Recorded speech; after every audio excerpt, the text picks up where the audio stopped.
Welcome to this episode of the Montpelier Happy Hour here on WVEW 107.7 FM LP, your local community radio station in Brattleboro. I'm your host, Olga Peters, and I have with me regular contributor and representative Emilie Kornheiser, who represents Brattleboro. And we are the Montpelier Happy Hour, live, on the audio, on the internet. We are here. It's so many places now. Good morning, Olga. Good morning. Good morning. And we should probably, because I've noticed we've been getting some new viewers. You've been noticing we've been getting some new viewers. And for those who don't know, we talk about, our little tagline is, we talk about how things in Montpelier shake out for Windham County. And basically kind of dig into things. How would you describe that, Emilie?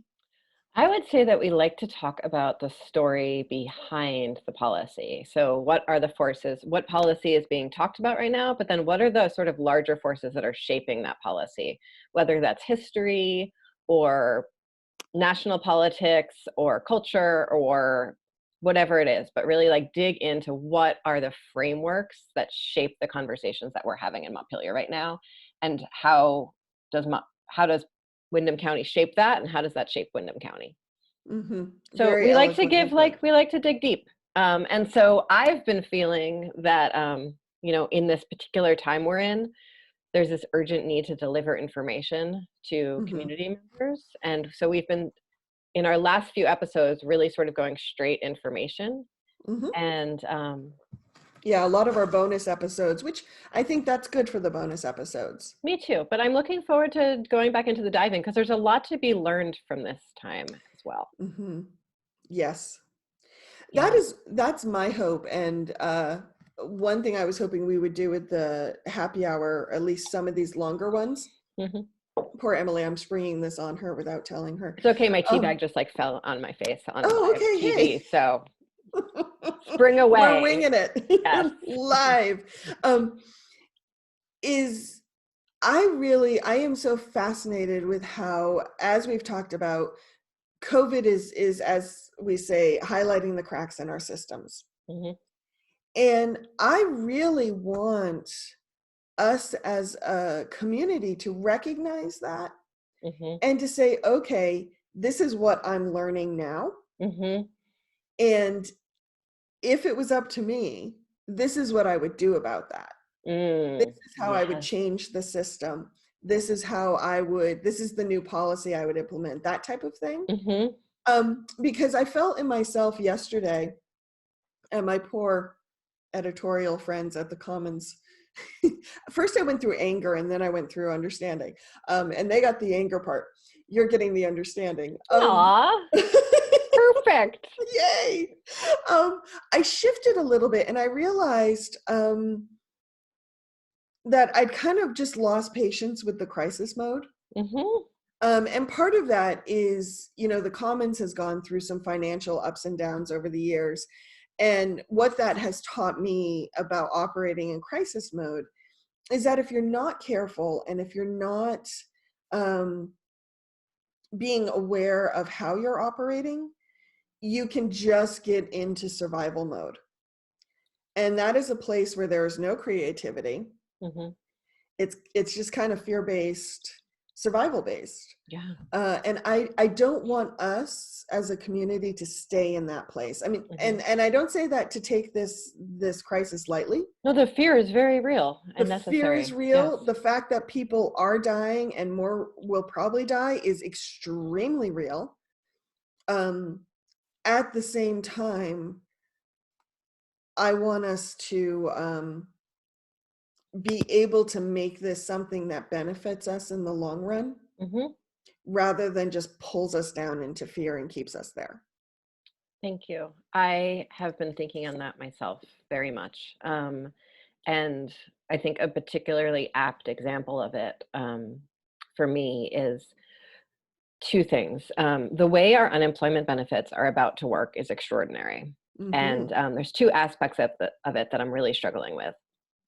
One is a lot of Vermonters, a lot of people are sort of really used to being like angry all the time about the federal government, right?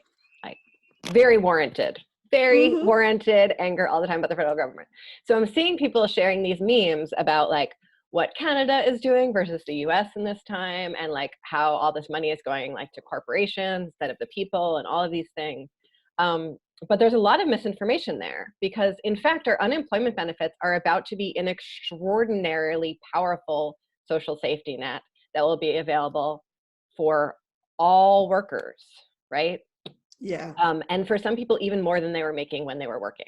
It's Mm-hmm. like, it's really an extraordinary shift in what policy has been up until this point. And For I was many amazed at different how quickly that policy went into place. Yes. And so that's very, very, very exciting. And so we're so used to being mad that things aren't working, that we struggle to recognize when things are working and find sort of the hope in the darkness, or the, I don't want to quote Leonard Cohen or Rebecca Solnit too much in one day, and the day is early, so I'm going to hold off on that. But so there's that piece, and then there's the other piece of, the Department of Labor is going from a teeny tiny operation with very few folks who were unemployed to having more claims in 2 weeks than they had all of last year. And so they're scaling up so fast, and they're humans that are doing like the best they can. But people need to be trained, new computer systems need to be built. There's only so fast that can go and still go well. And so I was trying to express this patience, this need for patience, and a little bit of trust, which I know is hard for me too, on a call yesterday with a bunch of economic development professionals. And Chris Campany from the Wyndham Regional Commission sort of did a side chat with me on a Zoom call and thanked me for the patience, and sent me this quote from Wendell Berry that I want to read. And thank you, Chris, if you happen to be listening or watching through any of the various ways this is now being shared. You can describe the predicament we're in as an emergency, and your trial is to learn to be patient in an emergency. And I think that's a very interesting insight. And that being patient doesn't mean just sitting on your hands, right? And I think that's also like a very American capitalist dichotomy, right? That being patient means sitting on your hands. It means using your discernment to find out what's available to you in that moment, what is emerging, what you can stimulate to emerge, whatever it is. But it's really like sitting in your discernment and making decisions from there, rather than jumping forward to reaction. And so that's something I'm really going to try to hold on to as we make policy decisions in the weeks and months to come, and looking for allies in doing that, because it's really hard to do that alone. So thank you for being in that same place, Olga. Thank you for sharing. And it's these little moments that I think makes the happy hour really special. Me too. That, and when we share cocktail recipes, which, because we've been doing so many morning things we haven't been doing recently, so many morning recordings. I have a very nice mixture of coffee and sugar, and half this morning. You know how some mornings you just nail that right? This morning I decided to do 2 tea bags instead of just 1 for my English breakfast tea. It sounds like you are gearing up for some serious committee meetings. I am, yeah. So one thing I'm curious about, Emilie, because this was big in Vermont before COVID-19 happened. And I am wondering what you at the legislative level are hearing about the digital divide, because we have become so reliant now on the internet. And yet there were so many Vermonters who really had little to no access of the internet. I can only imagine it's gotten worse. I mean, it's absolutely gotten worse. One example that is so ridiculous and telling as to be funny is that I've been in 2 different committee hearings, one just my committee, Ways and Means, and then one a joint hearing with Education Committee, where the NEA, someone from the NEA is speaking about the digital divide and how it's impacting schools. And both times he has started to say this, his own internet has gone so fuzzy that we have trouble hearing him, and he has to turn off his video, and then it becomes this whole thing, and it's like, and it's happened twice. And similarly, we had someone else who was testifying, who she works with the Vermont Leagues of Cities and Towns, and she had been driving around looking for a good cell phone signal to call in, and was sort of sitting in her car, and clearly felt very frazzled, because that is like not, you know, she's used to like wearing a suit and showing up in a committee room and like having a moment to gather herself and all those things. And she even said, like, I feel really scattered, so maybe you should just read the testimony that I submitted when I was feeling centered, instead of having me talk right now. And so those are like the slightest, most incredibly privileged examples of how we're seeing the digital divide right now, right? And what I think that I've heard people, what I've been focusing on, and that I've been really hearing people focusing on, is that there's sort of two different pieces to the digital divide, right? We still, because of the essential monopoly status of most of our providers, we have incredibly high costs to get good access, right? And so there's the digital divide with people who can't afford to get on whatever internet is available to them. And then there's the digital divide with communities that were sort of left behind in this, often because it's sort of a collection of communities that are low enough income and rural enough that no one bothered to go wire there, right? Because there's no profit to be made. So that's still an economic divide in some ways, but it's more of a whole community economic divide rather than an economic divide within a community. Right. And so what I've seen in this time is there's a willingness for the first time, a widespread willingness, I'll say. I can't imagine, you know, I don't want to say it's like it's the first time anyone's been willing, but a widespread willingness for the first time for us to resource the economic side of that digital divide. And so historically, we had this like lifeline program for telephones, right? And that's been, I have no idea how long that program's been going, but decades and decades and decades. And it was an acknowledgement that everyone needs a phone in their house. And that is something that some people can pay for and some people can't pay for. And so there's a system for people to have an essentially free telephone in their house, right? And that's been in legislation forever. And so it seems that schools especially are coming around to the idea that all children need internet in their home in order to get a good education. And so schools are stepping up to be willing to pay for that internet access at someone's house if they're not able to do that, as well as the hardware to do that. And so that feels like a huge step, is supplementing that side. And it's difficult because of federal constraints. We can't legislate that those providers have to provide it.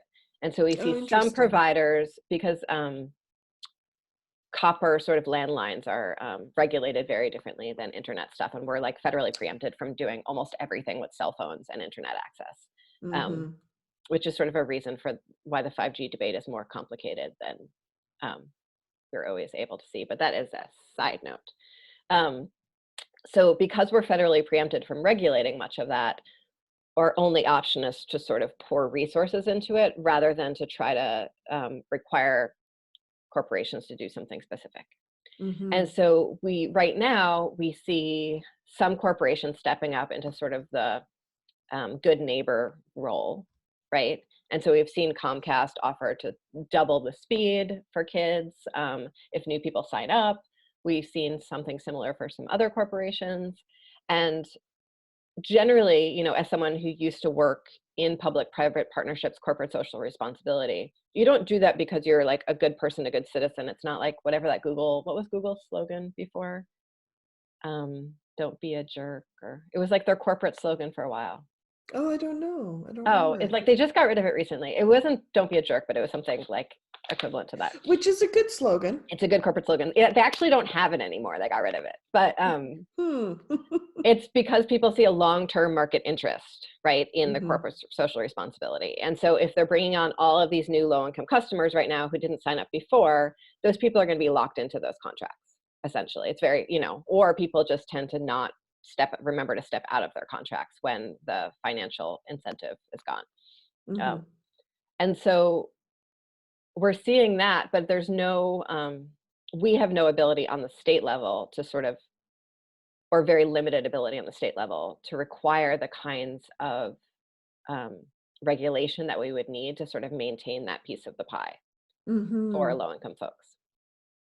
Interesting. So the second part is like all of those communities that just don't have any internet at all, like Reedsboro or like half the Northeast Kingdom or whatever it is. Yeah. Yeah. Yeah. And then we really need to look to the community-based solutions that we were working on really, really, really well, like before this all started, right? Yeah, at town meeting, 4 towns agreed to join into one of those community, I'm forgetting, community utility districts. Yes, a CUD, Communications Union District. There we go, thank you. Yeah. Now, I want to ask you about those because I think those are very fascinating.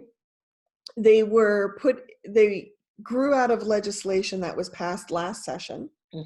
And they basically allow what they sound like. They allow a lot of communities to get together and basically create a utility and an internet utility. But I wonder what you just said about federal preemption. Do these CUDs, it's horrible, but People it's just wonderful. say CUD generally. CUD, there you go. Sorry. I don't know, I thought of cows. Cut it. No, CUD is fun. Do they have other regulatory flexibility that maybe the state doesn't have? Well, because they're yeah. I mean, in some ways. So if it's when towns get together to form a communications union district, and we should have someone, like we should do a whole episode about this at some point and bring people on to interview about it, because there's some great folks at the Public Service Department to talk about this, and Representative Sibilia was one of the leaders on this legislation, and anyway, a lot more to say. But yes, when the communications union district is formed, they then have a lot of different options for what to do next. So they could do a publicly owned utility that's sort of the same way a fire district. And it's modeled after sort of the fire district or the school district model. Or they can come together and basically be collaborating to create a market opportunity for a nonprofit utility, which is separate, which is what, oh, it just fell out of my head. There's a organization in the Woodstock area that's been doing sort of nonprofit. I don't know why the word is gone. Sorry, the name of it. Is that Eve? Yes, EC Fiber. Yes, EC Fiber. Thank you, EC Fiber. And so that's a nonprofit corporation that sort of agrees to serve certain districts. And in that case, you're really just sort of guaranteeing an organized available market to an organization. And then there's also ways that a communication union district could come together, raise funds to basically just lure a regular private provider in. And so in all of those instances, there's different regulatory things available to the communications union district. Obviously, with a publicly owned utility, they would have the communities would own it, and so they would serve on the board of directors, and they would have a lot of power over that utility. And sort of as you go across the spectrum from publicly owned to privately owned, with the not-for-profit in the middle, there's less and less control there. Yes, Wilmington and let's see, Wilmington, Halifax, Whitingham, and I'm forgetting somebody, joined a CUD, and they were just starting to hold their first meetings when some of the for lack of a better term, lockdowns started to go into place. So I'm not quite sure where they are at. There are some local groups in Brattleboro that are also trying to kind of infill that first situation you talked about, where Brattleboro as a community has pretty decent coverage. I know it's not every single place, right up to the borders, but it's got pretty decent coverage. But there are a lot of people within Brattleboro who don't have adequate internet, and there's some local organizations trying to work with people who need internet. Absolutely. And I get all of the meeting announcements and meeting minutes from the Deerfield Valley Communications Union District. Oh, good. Okay. And so have been following that, and they're continuing to meet virtually now, Good. which is great. I have to So get on that list. yes, indeed. Surprised you're not on it. I am too. Yeah. And thank you for putting me on it. So yeah, those are the options. What's interesting in the money that's coming from the feds and through the CARES Act is that there is the states are not really given very much money for this kind of work, even though we've sort of created a mechanism to disperse those funds. The schools are receiving a decent amount of money that they could use towards connectivity for their children, but that's sort of a roundabout way of getting there. And so where there is money in the CARES Act that could go to this is there's a significant chunk of money that's going to the EDA. And they have historically put a lot of money into sort of the kinds of economic development infrastructure, sort of, roads, sewer systems, the kinds of infrastructure that you need to sort of build industrial parks and have that kind of development. Or, even in our rural downtowns, often they need that kind of physical infrastructure in order to even like add a second general store or an ice cream shop or a microbrewery or whatever. Right. And so the EDA funds, it would be a really small leap for them to go from what someone actually recently phrased to me as roads and commodes to internet access, which in that same conversation I referred to as oh, it was very funny. And now, oh, the sewer system of the sky. Oh, I know, so cute, right? Given the people who are like hacking Zoom, yeah, and putting pornography into the middle of meetings, I think that's an apt description, right? So so that's a real option, those EDA funds, and maybe some of the community development block grant funds, but the EDA funds seem like the most likely place that we could really do some serious rural connectivity work. But again, don't want to stress, I don't think we can stress enough that just wiring to people's homes or like wirelessly to whatever mechanism gets to people's homes, there's still a significant digital divide on the cost of access. And we need to solve that if we're going to get everyone online, which is in this time clearly necessary. And one of those sort of cracks that makes us see that, like, this is something that we all need always. People really don't just use the internet for porn, even if it seems like that sometimes. And thank you, Emilie.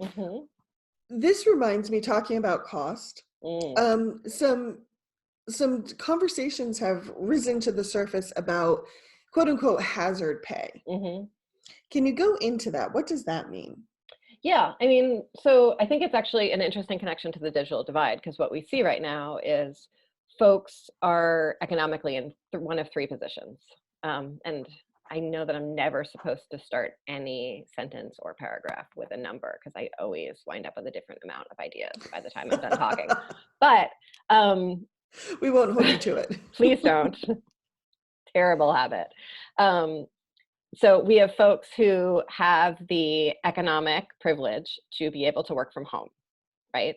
And those are folks who have a decent amount of internet connectivity at their houses and have the kinds of professional jobs that exist mostly inside of a computer. And that is sort of writing and talking and managing and supervising and all of those things, right? That don't require direct contact with humans. And we've seen some people who have jobs that have sort of previously been direct contact with humans, been able to pivot to the virtual world. So the team that I supervise at Youth Services generally spends like 30 minutes a day tops on a computer, and now are able to do most of their work with youth on a computer. But still, like, people who have the economic privilege and the geographic privilege to work from home. We have people who are in jobs that did not have the economic privilege to work from home and have now been laid off.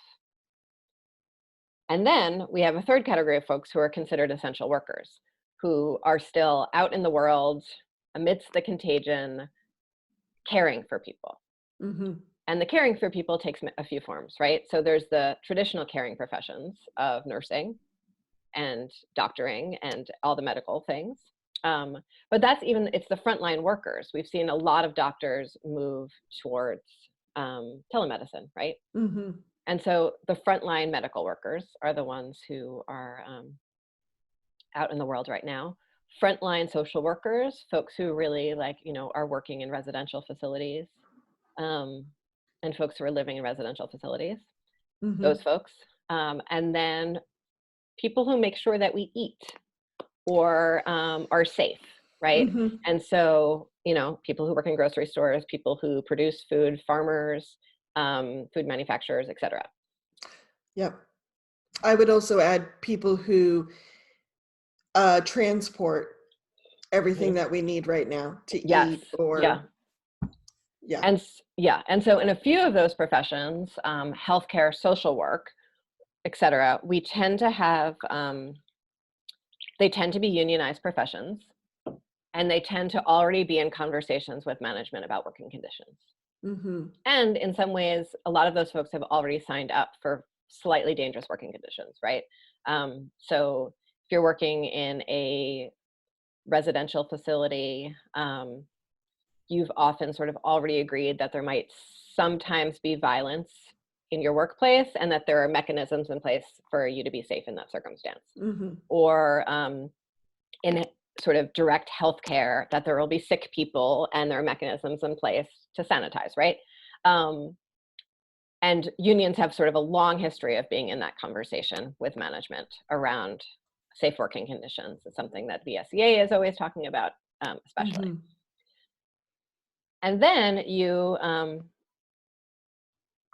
we have all the folks who are working sort of in grocery stores or trucking or food manufacturing, who in Vermont, at least, and I think nationally for the most part, are not unionized professions, and are often low-wage jobs, and are folks who did not ever agree to be doing something that has much risk in it, other than risk of not being able to pay your bills because you're not making very much money, which is a substantial risk.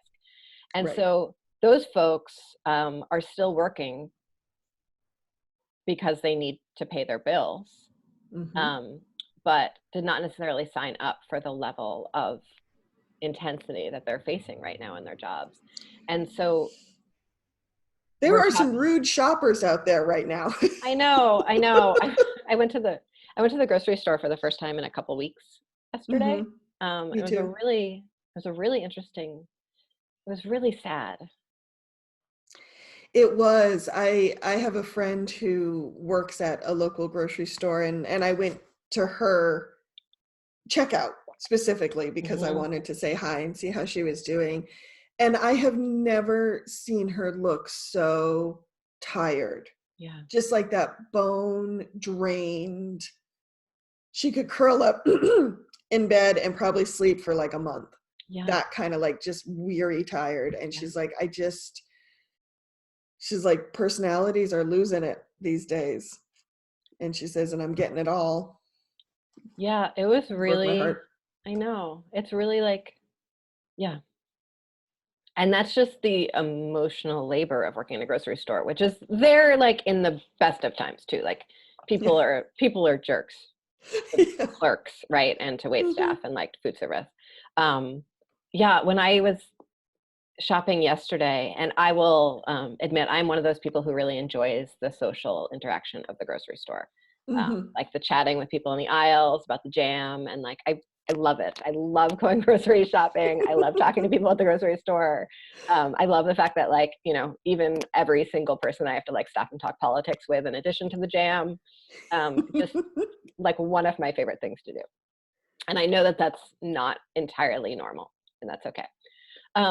And so being at the grocery store yesterday, it was, pleasantly sparsely populated, which is great because we could do our social distancing. But people weren't making eye contact or smiling or saying, it was really, it was, and maybe it was like the particular time of day I went, but people seemed just so scared. Yeah, there And was yeah. one woman, and I don't know why she was feeling this way. She could be immunocompromised. She could just be scared. But there was one person who, as they were going through the aisle, every time someone got within like 5 feet, 5 inches from her, she's like, "You need to back up. You need to back up. Back up. You need to be further away." And she was like telling everyone that as she was moving through the store. And you could just kind of feel everyone's tension level just Mhm. ratchet up. Yeah. Um, and I don't want to say she was wrong for that because I don't know why she was saying it, Yeah. but it was that kind of, I think she symbolized Hmm. the tension that everyone was feeling Yeah. as they were trying to do something quote unquote normal, like get groceries. And it felt like it was really like there was an intentional need to break the fourth wall. Um, and so I was trying to open the plastic bag to put my produce in. Mm-hmm. And as I was doing it, there was another woman, like, a healthy 6 feet over, also doing the exact same thing. And I realized, and like neither of us could open the plastic bag. And I said, I never realized until this moment that I always lick my finger to open the plastic bag at the grocery store, which is gross, like totally gross. Like I should not be doing that under normal circumstances and never realized that I did it. But in fact, I have no idea how to open the plastic bag without it. And so we were like it was just, and so that was like, it was incredible to like, oh, look, we still have shared humanity 6 feet away from each other as strangers. But it's a lot of privilege that I'm showing up without all of that fear into the grocery store. So Mm-hmm. anyway, these are people going back to hazard pay and away from my bad produce bag habits. Yeah, we'll talk about tips and tricks about how to open produce Yeah, I bags did figure later. something out actually, which was, I'll tell you in a minute, Okay. to wrap up this conversation. So hazard pay is basically an acknowledgement that these people who did not necessarily agree to this are putting their lives on the line to sell groceries or truck or whatever, and acknowledging that with an increase in pay. Um, Mm-hmm. and some people are calling it like gratitude pay and all of these like very fluffy, lovely things, which I suppose is a nice reframing. But in fact, we have like a long history in this country of paying increased pay called hazard pay. And so I like to just sort of stick with that because that's already a mechanism that's in collective bargaining agreements and seems like much more apt to me given the situation at hand. And so a few collective bargaining units have been able to win that. That happened, City Market agreed, and they're not calling it hazard pay, they're calling it something lovely and fluffy. So that's the co-op in Burlington. Right, right. And so they're paying, I think, an extra $3 an hour for folks who are working right now. And there are other unions who are having that conversation as we speak.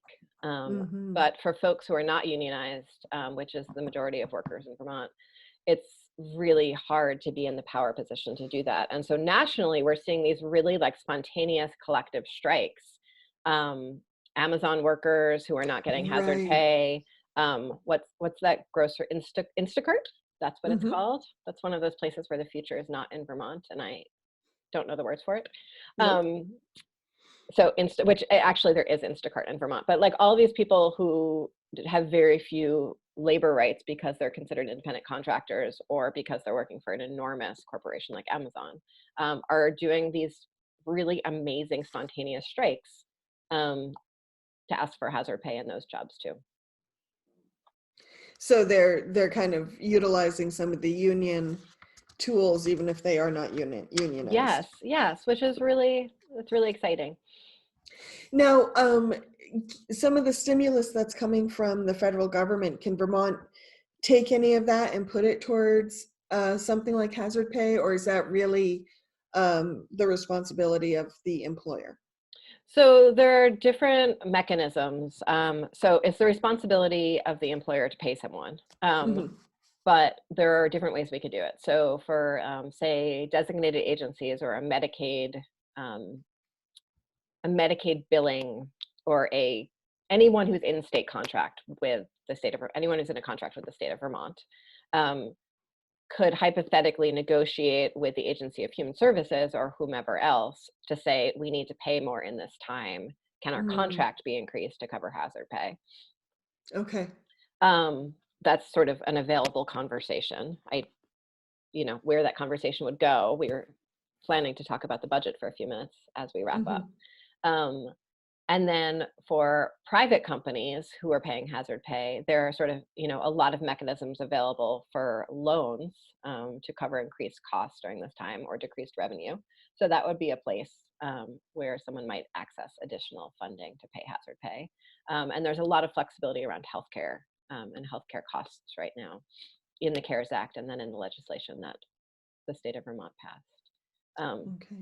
So those are some things. The other thing I really want to name here that has not been as present in the conversation as I would like it to be is VOSHA, which is the Vermont Office, the Vermont Occupational Safety and Hazard. What's the A? Agency? It's not an agency. Yes. Anyway, whatever the A stands for. It's Vermont's OSHA. Yeah. So it's called VOSHA. And those are the folks who are supposed to, pursue, guarantee, protect safe working conditions for workers. And so as I've been hearing from folks who are like, my son's working somewhere that he's too close to people, and what's the deal? And like these, we have a mechanism in state government to enforce safe working conditions, not to enforce increased pay right now, and that might be on the table, but to enforce safe working conditions and to compensate people if they are injured or made sick at work, right? And so we could add a presumption of COVID to workers' comp. That's an available policy option. And so that means that if someone gets sick during this time and they're working, there would be a presumption that it was COVID and that they would be sort of benefited. So there's like a presumption around PTSD for certain people in really traumatic working conditions. And so this would be sort of similar to that. And then make sure that VOSHA is really being very, very careful to enforce and protect safe working conditions around this pandemic. And so those are two other sort of available mechanisms in state government for making sure that our frontline workers are being protected and compensated for the hazardous conditions that they're in. Can I say one more thing? I feel like I've been talking for a while. It's okay, go ahead. The cracks that we're seeing and the opportunities in those cracks is like, we are naming like who's essential in our economy. We're like saying it out loud and we're all like celebrating it and thanking them and like making posters on street corners and like they're like named in like, the governor's addresses, like who these people are that are essential to our economy. Like if that was not an argument for increasing wages, and healthcare and like all the benefits, like what else is? Like it's an amazing thing that's happening where you're saying like you people who work on the front lines are essential to our economy, not the like CEOs. Right? Yeah, it's pretty cool. When I saw the governor release his list of essential workers, I looked at that and I said, this is a game changer. Right? As long as we don't let it go. Economic game changer. Yeah. And so we have to keep talking about frontline workers because we want to make sure when everything goes back to the new normal that these lessons aren't forgotten. So yes, let's keep naming things as often as we can. Yeah. So quickly, yeah. Sorry. You, please. Oh, me. Yeah. I know you have to leave in a couple minutes to be on another meeting, but I want to touch base because I don't want us to forget this. One of the main things the legislature has to do every year is pass the state budget. So in this case, we're talking fiscal year 21, right? Yes. Always confusing, those fiscal in all the shuffling around and the changes and the needing to respond to COVID-19, where are we with that budget? And given that our revenue structure has completely changed, at least for these few months, what does that mean for fiscal year 21? So the meeting that I am leaving you to go attend is a joint hearing between House Ways and Means and House Appropriations to talk about what's going to happen in fiscal year 21. And so the opportunities that are available there and the scarcity that is real it's an interesting counterbalance. So when we talk about sort of, the cracks in the system and the opportunities there, what we're carrying forward is some real opportunities for creativity with this flood of federal funding, right? But that federal funding is structured in such a way that can only be used for new, non-previously legislated activities, right? That's how the language is. So it can't be previously obligated funds. So we are not allowed to use the federal funding to make up for any revenue shortfalls. And we were already at a bit of a revenue shortfall before all of this happened. So as we've talked about fairly endlessly here on the Montpelier Happy Hour, the reason I wanted to be on Ways and Means is that Vermont does not ever even discuss what a full needs budget is. Right. But what we do instead is say, this is how much money we have. What little scraps of things can we do in that little box, that box that we have put ourselves into as a community? And what we know is that given the shortfalls that individuals and businesses are experiencing, our tax revenue is going to be significantly lower. And that's going to be into a few years. So if people's incomes are going down at this time, that means that the homestead taxes, right, people's reductions in their property taxes from homestead declarations, that's going to be like a whole year out from now.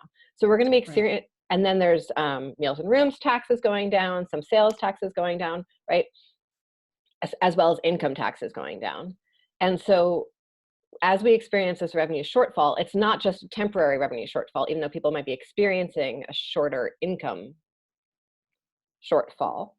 The individual household might be experiencing a shorter period of scarcity than the tax base will. So that's good. We have a long time that we're going to experience a revenue shortfall if we keep our tax structure exactly the same as it is. And so the box is smaller. But then there's all this stuff that's going to happen outside of the box because of the federal funding being for non-obligated expenses, right?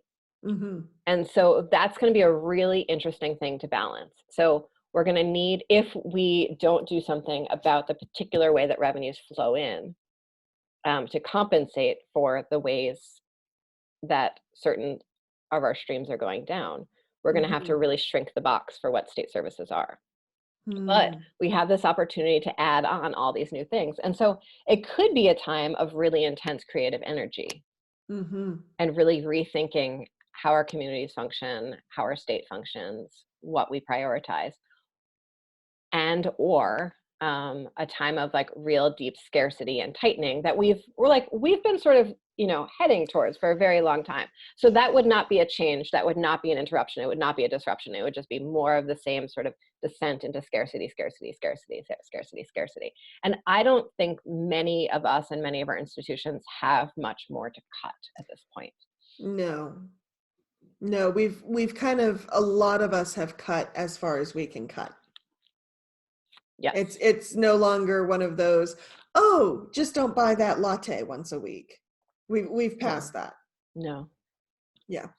So I'm really hoping that we choose creativity in this time, and I am committed to choosing creativity in this time. And I hope that folks can join me in that, because I can't do it alone. And I think it's a really important thing. Before we wrap, I want to share my produce tip for opening the bag without licking my finger. Okay. I touched the produce that I wanted to put in the bag, which in this case, just to really continue to reinforce the terrible stereotypes of this situation I've walked myself into, was a bunch of kale. And so, because kale lasts a very long time in your refrigerator. It's not like lettuce, it does not wilt. It never wilts. I can have a bunch of kale in my fridge for 4 weeks and it'll still be mostly good. So anyway, I touched a bunch of kale. The bunch of kale was wet, which under normal circumstances is incredibly annoying because if I'm paying by weight, I'm paying for the water. Also, my hand's all wet, annoying. But now my fingers are wet, so I could open my bag. Very good. Thank you, Olga. Thank you, Emilie. Have a great meeting, and we will talk next week. You can find us at the Vermontitude Facebook page, the Vermontitude SoundCloud page, WVEW, and on Emilie's YouTube page. EmilieKornheiser.org, eKornheiser@ledge.state.vt.us, eKornheiser@gmail, or all the social medias. And Olga, thank you for being an essential worker who is out there on the front lines covering all of these cracks, all of these opportunities on behalf of all of us. Thank you. Thank you, Emilie. I appreciate that. I'll talk to you soon. Okay, bye. Bye.